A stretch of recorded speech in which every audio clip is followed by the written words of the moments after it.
नमस्कार। उत्तराखंड की खबरों के साथ मैं हूं मनोज मानस। खबरों का रुख करेंगे उससे पहले देख लेते हैं इस वक्त की अहम सुर्खियां। उत्तराखंड एवलांच में फंसे मजदूरों का रेस्क्यू जारी। निकाले गए 51 मजदूरों में 5 मजदूरों की मौत। 4 फंसे मजदूरों को बचाने का काम तेज।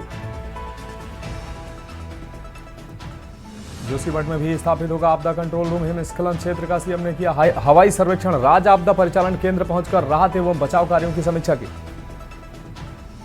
प्रधानमंत्री नरेंद्र मोदी 6 मार्च को आएंगे उत्तरकाशी। हरसिल में जनसभा को करेंगे संबोधित। शीतकालीन यात्रा का देंगे संदेश। प्रदेश भर में स्वास्थ्य विभाग में 1300 पदों पर जल्द होगी भर्ती। स्वास्थ्य मंत्री ने दिए निर्देश। कार्ययोजना तैयार करने को कहा। बागेश्वर में त्रिस्तरीय पंचायत चुनाव के लिए निर्देश। निर्वाचक नामावली त्रुटिहीन और परिपूर्ण होनी चाहिए। ग्राम पंचायत की मतदाता सूची में रैंडम चेकिंग होगी। और रुड़की में विकसित उत्तराखंड विशाल प्रदर्शनी। नेहरू स्टेडियम ग्राउंड में 4 से 6 मार्च तक आयोजन। 3 दिन विभिन्न केंद्रीय मंत्री करेंगे शिरकत। आप देख रहे हैं के न्यूज, खबरों का सारथी। और अब खबरें विस्तार से। चमोली से अहम खबर, जहां रेस्क्यू अभियान में 53 लोग निकाले गए हैं और घटना में 7 लोगों की मौत हुई है। एक लापता हुआ है। तलाश जिसकी जारी है।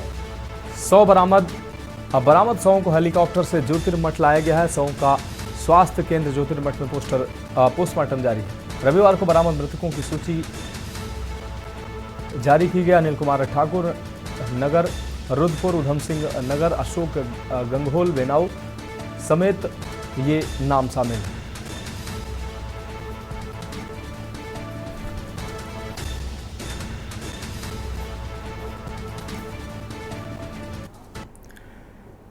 राज्य आंदोलनकारी जनता कैबिनेट पार्टी के अध्यक्ष भावना पांडे ने उत्तराखंड सरकार पर गंभीर आरोप लगाए। उन्होंने मुख्यमंत्री पुष्कर सिंह धामी द्वारा लागू किए गए समान नागरिक संहिता पर सवाल उठाते हुए कहा कि सरकार ने एक देश एक कानून की बात तो की है, लेकिन भू कानून के मामले में हरिद्वार और उधम सिंह नगर को इससे बाहर कर दिया। इससे राज्य के 2 महत्वपूर्ण जिलों के साथ सौतेला व्यवहार बताते हुए उन्होंने सरकार की नीयत पर सवाल उठाए हैं। भावना पांडे ने राज्य के कैबिनेट मंत्री प्रेमचंद अग्रवाल पर तीखा हमला बोला। उन्होंने पहाड़ी समुदाय के खिलाफ अपमानजनक टिप्पणी की है। पांडे ने कहा कि उत्तराखंड के पहाड़ी लोग इस अपमान को सहन नहीं करेंगे और चाहते हैं कि प्रेमचंद अग्रवाल को तत्काल बर्खास्त किया जाए। उन्होंने मुख्यमंत्री से इस मामले में तुरंत कार्रवाई की मांग की और कहा कि आगामी चुनाव में जनता इसका करारा जवाब देगी। राजनीति में सबसे ज्यादा तो प्लेनवाद पहाड़वाद की राजनीति नहीं होनी चाहिए, क्षेत्रवाद की राजनीति होनी चाहिए। हाँ, पहाड़ियों को गाली भी नहीं अच्छी।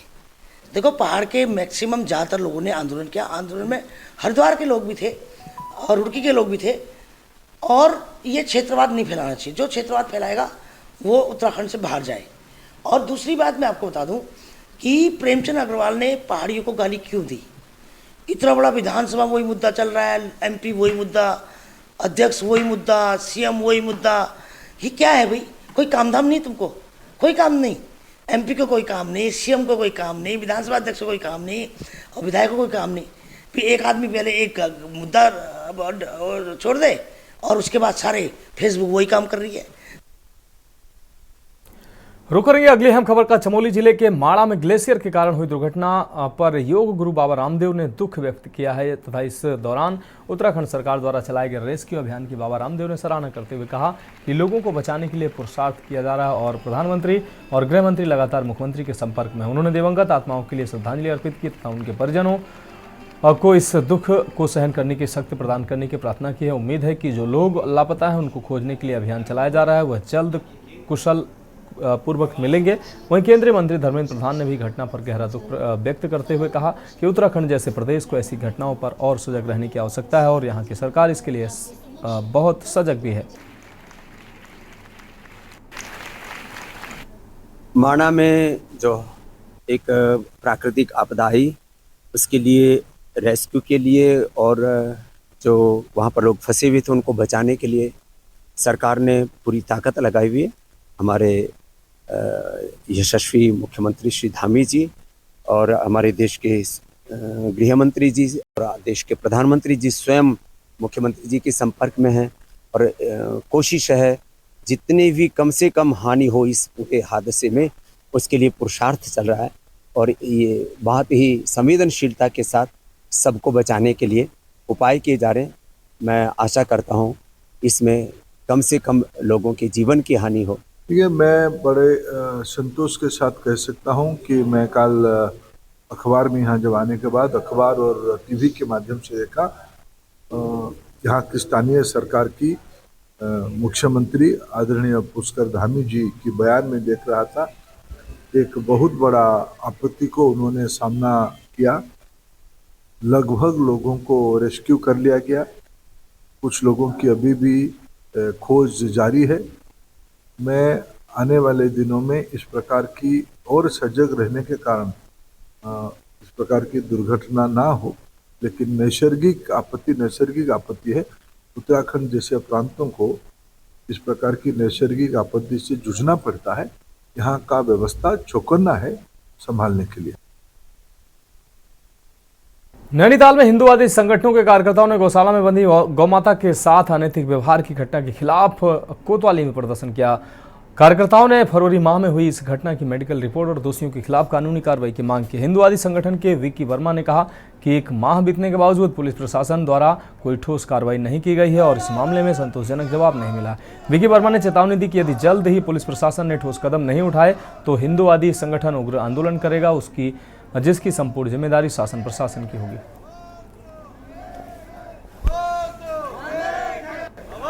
सरकार से हमारी मांग है, जो भी ऑनलाइन प्रक्रिया यहाँ पर हो रही है उसको बंद करके जैसे पहले चलता था वैसे ही यहाँ पर चलाया जाए। और ऑनलाइन करने से हमारे बहुत सारे दस्तावेज लेखक, स्टाम्प वेंडर्स और एडवोकेट, इनके सबके रोजी रोटी पे संकट आएगा। और सरकार से हमारी यहाँ पर ये मांग है, हमने खुद भी यहाँ पर को अनेक माध्यमों से माननीय मुख्यमंत्री जी को कल ज्ञापन भी भेजा है और निश्चित रूप से हमारी मांग पर विचार होगा, ऐसा हमारे सरकार के जो भी लोग हैं उनके द्वारा हमें आश्वस्त किया गया है। हरिद्वार में ऑनलाइन सट्टे के बाद बन रहे युवाओं को इसकी लत से बाहर निकालने के लिए जनप्रतिनिधि और समाजसेवी एकजुट हो रहे हैं। यहां पार्षद के साथ सिटी मजिस्ट्रेट ऑफिस पहुंचे अन्य लोगों ने सिटी मजिस्ट्रेट को ज्ञापन सौंपा। ज्ञापन सौंप रहे लोगों ने बेटिंग ऐप में स्थानीय स्तर पर काम कर रहे युवाओं को लालच देकर जुए की लत लगा रहे लोगों पर कार्रवाई करने की मांग की। ज्ञापन देने पहुंचे लोगों का कहना है कि ऑनलाइन सट्टे की लत के कारण कई युवाओं का भविष्य बर्बाद हो रहा है, इस पर रोक लगनी बहुत जरूरी है। ऐसे लोगों के ऊपर सख्त कार्रवाई हो।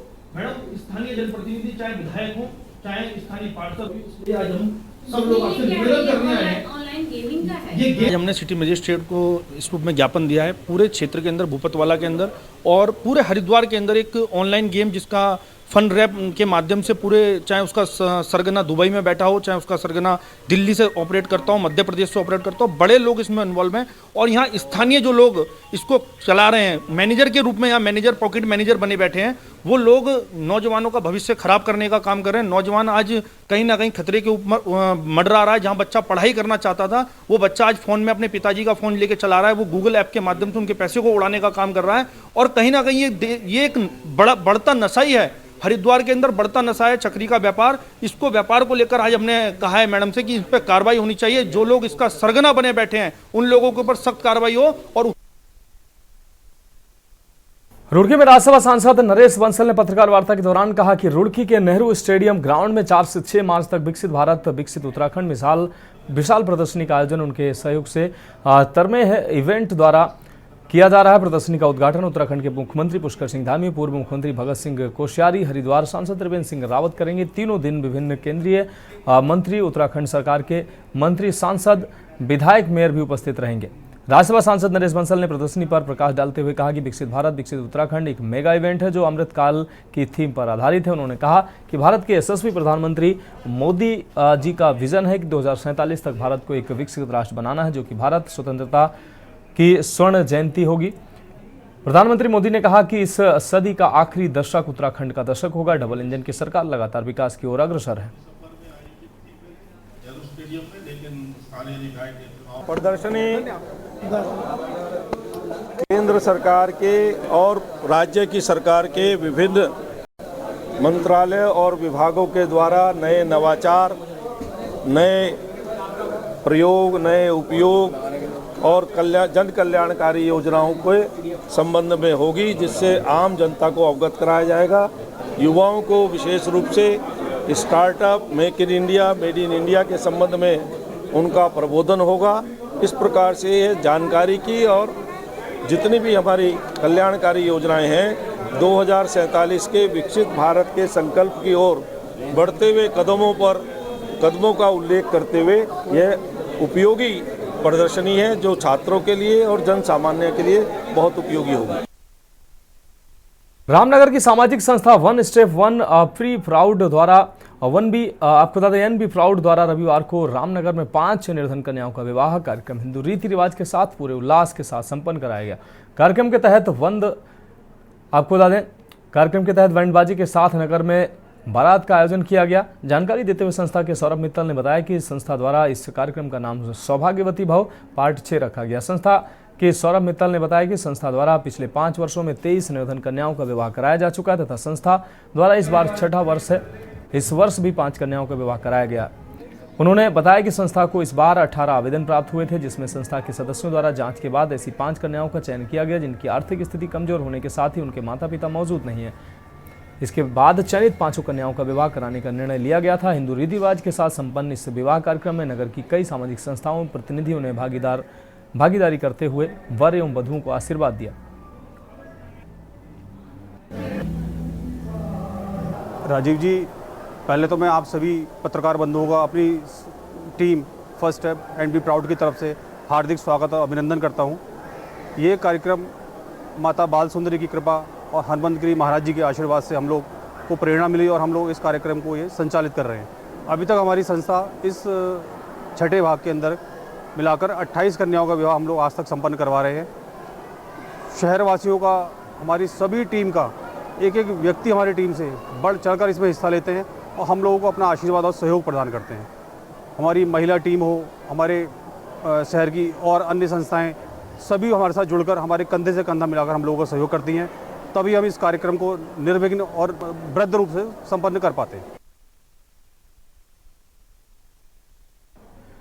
अगली खबर लक्सर से, जहां प्रेमी जोड़े ने लगाई अपनी मां व भाई से सुरक्षा की गुहार। आपको बता दें लक्सर में एक प्रेमी जोड़े ने एसडीएम को पत्र देकर अपनी मां व भाई से सुरक्षा की गुहार लगाई। हेमांशी पत्नी विशाल निवासी मैन बाजार पुलिस चौकी व तहसील लक्सर जिला हरिद्वार ने आज एसडीएम को पत्र देकर बताया कि मैं बालिग हूं और अपनी शादी बिना जोर दबाव के मैंने विशाल के साथ शिव मंदिर लक्सर में हिंदू धर्म के रीति रिवाज के अनुसार की है।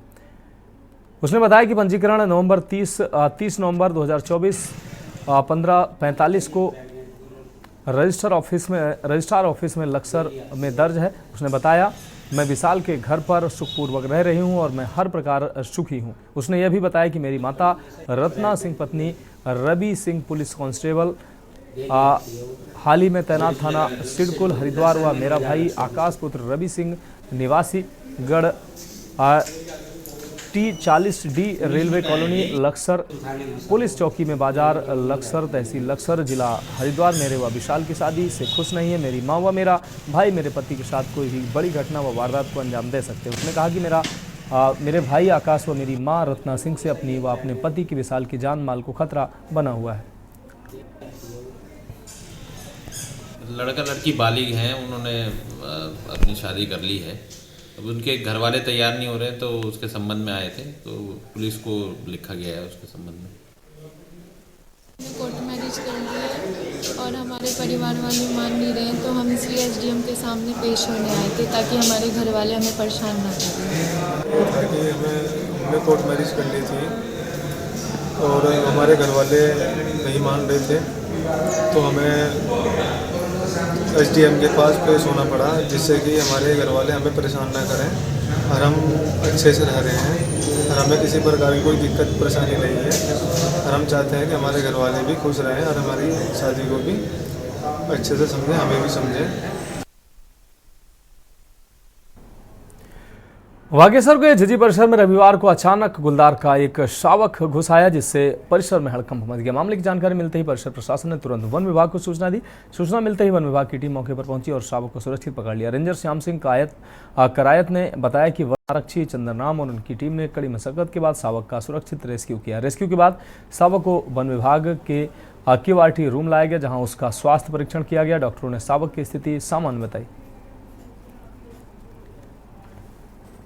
प्रबंध दरोगा सेक्टर कोर्ट, जिसका मुख्यालय जोलकांडे में है। सुबह ही हमें सूचना प्राप्त हुई कि ये जो हमारा जजी परिसर है यहाँ पर गुलदास शावक है, तो तुरंत सूचना पे आरओ सर की जैसे भी बताया गया, आरओ सर के द्वारा तुरंत कार्रवाई की गई और इस शावक को सुरक्षित रेस्क्यू किया गया। हाँ, थोड़ी बहुत ही है, मतलब अभी डॉक्टर को बुलाया गया है, जांच में जैसा भी होगा आगे कार्रवाई की जाएगी। तो खबरों में वक्त एक ब्रेक का है, जल्द हाजिर होंगे। आप देख रहे हैं के न्यूज, खबरों का सारथी। ब्रेक के बाद उत्तराखंड की खबरों में एक बार फिर से आपका स्वागत है। बढ़ेंगे अगली अहम खबर की ओर। खबर उधम सिंह नगर से है, जहां खटीमा में देर रात आई बेमौसम बारिश, तेज हवा और ओलावृष्टि से किसानों को भारी नुकसान हुआ है। गेहूं, सरसों और सब्जियों की फसलें बर्बाद हो गई, खेतों में खड़ी फसलें बिछ गईं और बारिश का पानी भरने से नुकसान हुआ है। किसानों ने प्रशासन से सर्वे कराकर मुआवजा देने की मांग की है। प्रभावित गाँव में मुड़ेली, मेलाघाट, खिलड़िया, बगुलिया, सिसैया सहित कई गांव शामिल हैं। किसान अभी पिछली बार से उबरे भी नहीं थे। इस आपदा ने उनकी चिंता बढ़ा दी है। मौसम विभाग ने अगले दिनों में फिर भारी बारिश की चेतावनी दी है। चैनल के माध्यम से मैं धन्यवाद करता हूं चैनल का।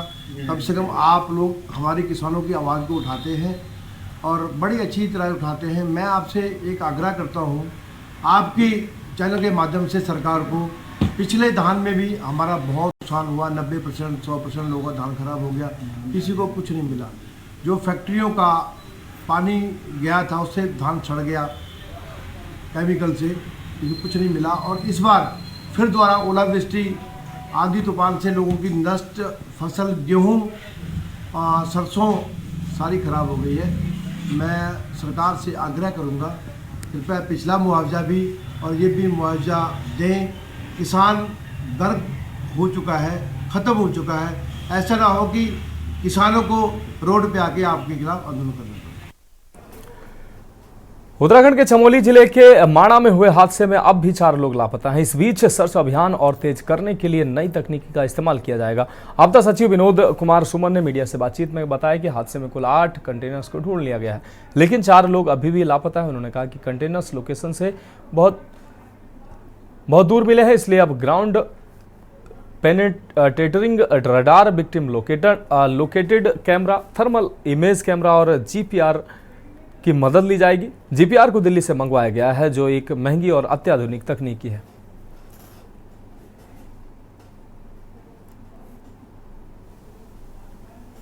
ये आपको मैं देता हूँ, ये फोटो खींचो ना। हाँ सर, दे दीजिए। Ground penetrating radar. कंटेनर 8 थे, सभी के सभी 8 कंटेनर ढूंढ लिए गए हैं। कुछ कंटेनर जहाँ पे उनकी ओरिजिनल लोकेशन थी काफ़ी दूर पाए गए हैं। जब एवलांच आया, जब बहुत ज़्यादा बर्फ़ आया भारी मात्रा में, तो कंटेनर को बहा के ले गया अपने साथ में। बट कंटेनर में कोई भी आदमी नहीं बचा है, ना कोई ढूंढना जाना बाकी है, सभी को ढूंढ लिया गया है। 4 लोग अभी भी लापता हैं। उन 4 लोगों को ढूंढने के लिए हम लोगों ने विक्टिम लोकेटिंग कैमरा और थर्मल इमेजिंग कैमरा लगाया हुआ है। वहाँ पे एनडीआरएफ की टीमें, एसडीआरएफ की टीमें, यूएसडीएमए की टीमें मौके पर गई हैं। उनके माध्यम से खोजने का काम जारी है। स्निफर डॉग लगाए गए हैं। 200 से ज़्यादा राहत कर्मी वहाँ पर काम कर रहे हैं। जीपीआर रडार दिल्ली से मंगाया गया है, जो काफ़ी महंगी मशीन होती है, काफ़ी एक आधुनिक मशीन होती है।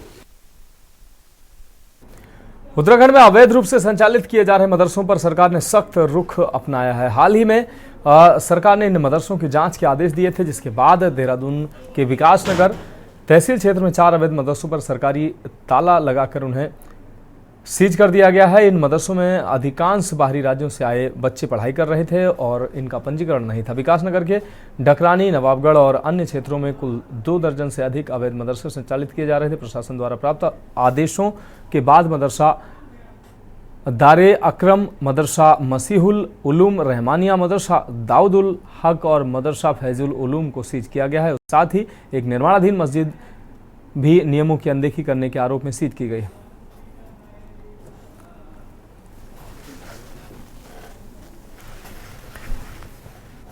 अधिकारी महोदय का एक आदेश प्राप्त हुआ था कि अल्पसंख्यक विभाग द्वारा जो संचालित मदरसे हैं, जो अपंजीकृत मदरसे हैं, उनके द्वारा उनको अल्पसंख्यक विभाग के द्वारा सीलिंग की कार्रवाई की जाएगी। तो आज ये अल्पसंख्यक विभाग के साथ एक चेकिंग की गई, तो यहाँ पे 4 मदरसे, 2 डकरानी क्षेत्र में और 2 नवाबगढ़ क्षेत्र में जो अपंजीकृत रूप से चल रहे थे उनको सील किया गया।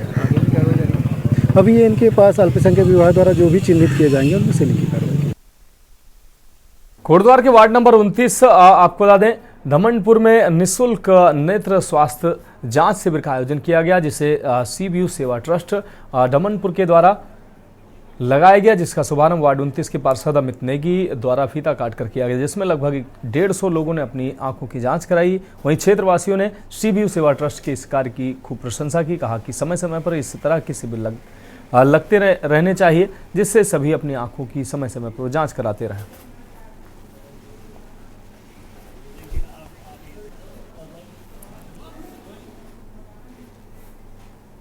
तो मैं आपका धन्यवाद करना चाहता हूं और विशेष धन्यवाद सीबीयू सेवा ट्रस्ट का। इनके माध्यम से हमारे वार्ड में आज काफ़ी करीब 250 लोगों का चेकअप हो चुका है और साथ में मेरे मित्र लोग कन्नौज नगरी प्रॉपर्टीज़ का, उनका भी विशेष सहयोग रहा मेरे इस वार्ड में। मैं सबका धन्यवाद करना चाहता हूं और मैं जनता से ये कहना चाहूँगा कि आप लोग ऐसी जो हमारी संस्थाएँ होती है इन चीज़ों में बढ़ चढ़ कर हिस्सा लेना चाहिए और उनका सहयोग करना चाहिए। हमने कोटद्वार के कमनपुर नामक जगह में शिविर का आयोजन किया, जिसमें कि हमने कम से कम 150 मरीजों का आई चेकअप किया, जिसमें हमने 16 मरीजों को चिन्हित किया है कैटरेक्ट सर्जरी के लिए और हम आगे भी इस तरह के कैंप लगाते रहेंगे, जिससे कि लोगों को काफ़ी मदद मिलेगी। कोटद्वार में हमने यहाँ पे एक निःशुल्क नेत्र शिविर जांच करवाई है, जिसमें लगभग 100-150 लोगों ने जांच अपनी करवा ली है। बहुत सारे इसमें मोतियाबिंद के ऑपरेशन है जो कि आने वाले टाइम पे हम फ्री करवाएंगे और अभी हमने कोटद्वार से शुरुआत करी है कि पूरे ज़िले में हम इसकी तैयारी कर रहे हैं कि हम इसको कहाँ करवाएंगे। अभी 10-15 दिन बाद हमने सोचा है ग्रैंड स्केल पे रिखनी खाल में एक प्रोग्राम करवाएं। ऐसे हम धीरे धीरे करके इसको बढ़ाएंगे और आप सबका सहयोग हमें इसमें चाहिए। ये जो यहाँ पे कैंप लगाया गया है, ये अभी हमारा पार्षद जो है अमित नेगी, उसके द्वारा ये कैंप लगाया गया है। इसमें मैं भी देख रहा हूँ।